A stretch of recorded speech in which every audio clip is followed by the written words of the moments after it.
My name's Eddie Restor, and I'm glad that you're with me today. I'm thankful that Andy asked me to share with you today a little bit about the post-resurrection appearances in Mark.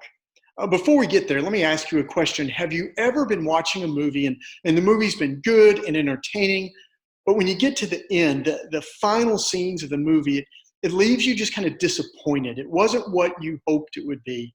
Or maybe you've invested years of your life watching a TV series, and when they get to the series finale, you think, they could have done better with that. One time I read the book Cold Mountain years ago by a guy named Charles Frazier. Maybe you read the book or saw the movie.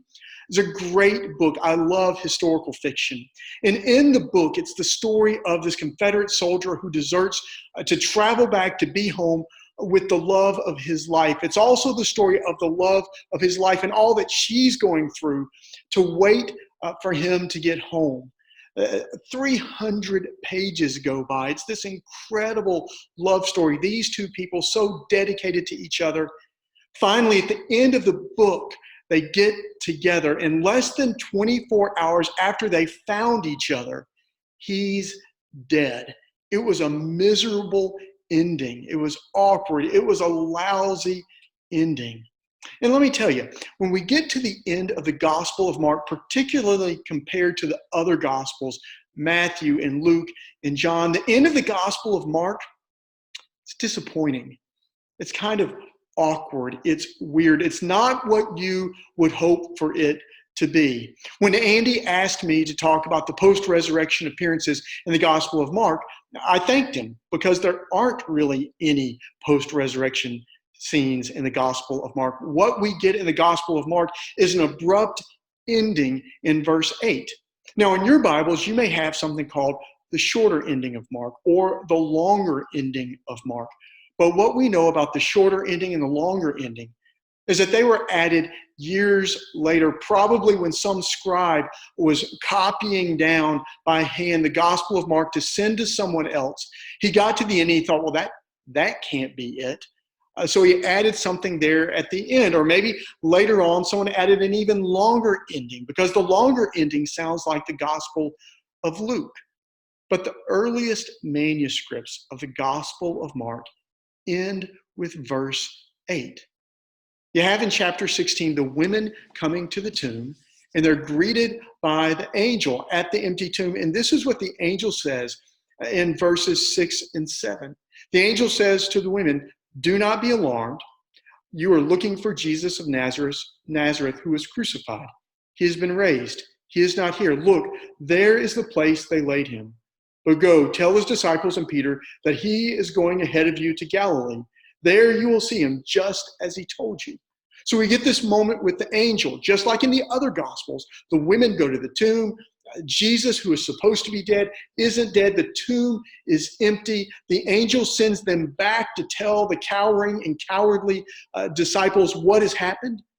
But here's verse 8, the last verse of the Gospel of Mark. So they went out and fled from the tomb, for terror and amazement had seized them, and they said nothing to anyone, for they were afraid. And that's the end. And actually, when you read it in Greek, it ends with a preposition. It ends with the word for. It'd be like me saying to you, I called Andy about going to dinner for. It's an incomplete sentence. It's an ending that's not really an ending. And people who have studied this for centuries have scratched their heads. Why in the world would Mark end his gospel that way? In the middle of a sentence without the rest of the story. Why would Mark end his story without Jesus ever appearing to the women or any of the disciples? So there's some theories thrown out there. Maybe Mark just had writer's block. You know, he was thinking about it. He couldn't ever come up with how he really wanted to incorporate the end of things. And so he just sent it out without an ending because he couldn't figure out how he wanted to write that in. That doesn't really make any sense. Mark has been this magnificent storyteller to this point. He's just writing down the bare minimum, the bare facts of Jesus' life.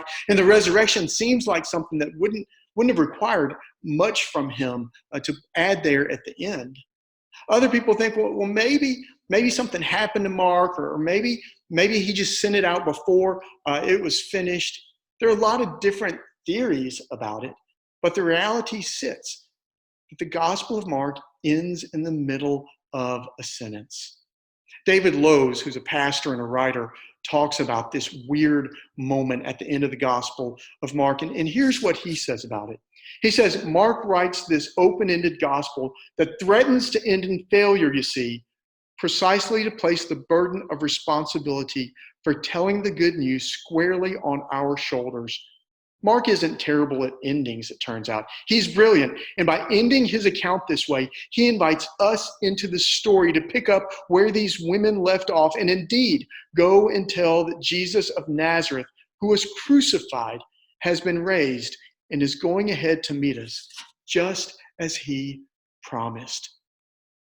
Maybe Mark ended his story the way that he did to put the ball in our court, so that we would be the ones who go and tell the story, so that we would be the ones who go and live out the promise of resurrection in our life. Maybe Mark never intended to wrap the story up in a neat little bow, because resurrection isn't a neat ending to the story. It has ripples that move outward from the moment all the way to us in the year 2020.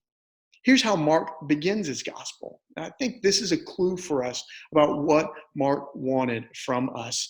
At the beginning of Mark, chapter 1, verse 1, Mark says this: the beginning of the good news of Jesus Christ, the Son of God.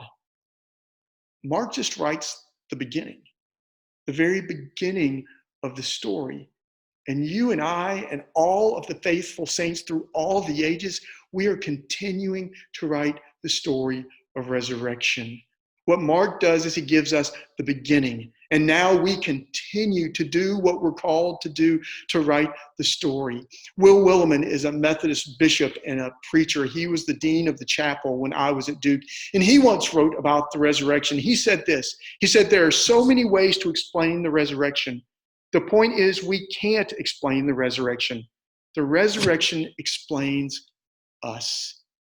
Maybe the point for us is simply to live in such a way that others see the power of resurrection in us. They see our hope in the darkness, and they see the power of resurrection. They see our willingness to endure in difficult days, and they see the power of the resurrection. They see our joy and our patience when we shouldn't have patience, when we shouldn't have joy. And they see in us the power of the resurrection.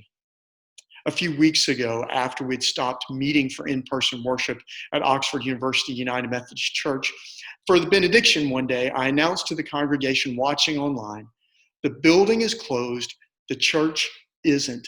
Go be the church. What the resurrection is our invitation from the Gospel of Mark, our invitation from Jesus to go be the church. And the church needs us in our day. A few days after I told the congregation that, a young woman in our congregation called me and she said, Eddie, I've been thinking about so many of our senior adults. She said, Palm Sunday is coming up.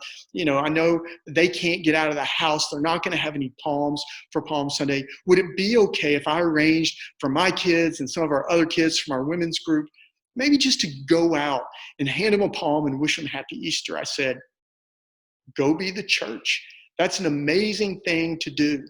And so they did it. They got a list of names, 10 or 11 of our senior adults, and they went out, they honked horns, they drove by, they shouted Happy Easter, they handed palms to our senior adults that they might join in worship with us.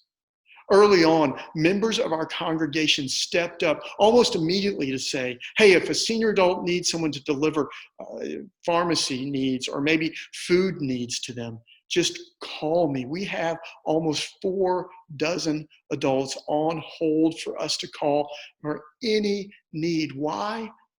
Because they are trying to live resurrection. I think what our world needs, they don't need Christians who are anxious, who are despairing right now. They need those of us who know the power of resurrection to live the power of resurrection. So maybe the challenge for you today is simply this. Remember the story. Go back to the Gospel of Mark. Stop at verse 8. And then talk about with your friends, where is God calling me to live the resurrection today? How can I continue the story? How can I continue to tell the story with my life, with my words, with my actions, with the way that I encourage others, the way I speak to other people, the way that I act online with other people, the way that I engage this moment with joy and peace and hope and love? Find your way to continue to live out the story so that resurrection isn't just something we talk about in the past, but it's a life that we continue to live.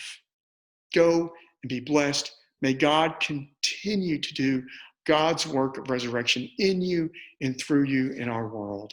Amen.